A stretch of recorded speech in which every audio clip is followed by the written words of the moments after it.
වැල්ලවාය ප්‍රාදේශීය ලේකම් කොට්ටහසේට අයත් ආනපල්ලම ගම්මානයට ඊයේ රාත්‍රී වනාලියෙකු කඩා වැදී තිබෙනවා.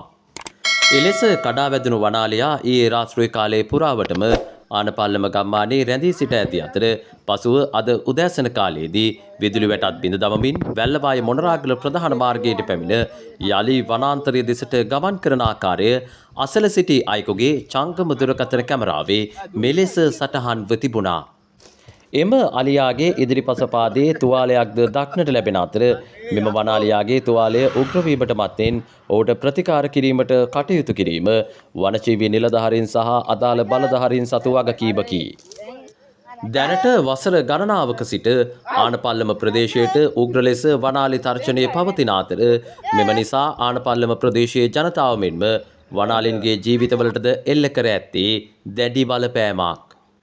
දීර්ඝ කාලයක සිට තමන් මුහුණ දෙන මෙම උග්‍ර වනාලි ගැටලුවට කඩිනමින් විසඳුමක් ලබා දීමට කටයුතු කරන ලෙසටයි ප්‍රදේශයේ ජනතාව බලධාරීන්ගෙන් ඉල්ලීමක් කර සිටින්නේ.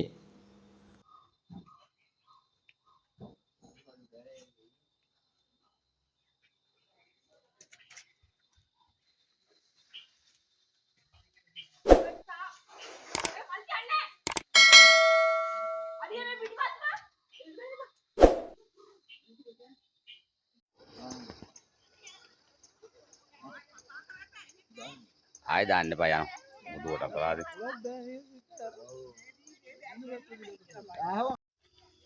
රාජි යනවා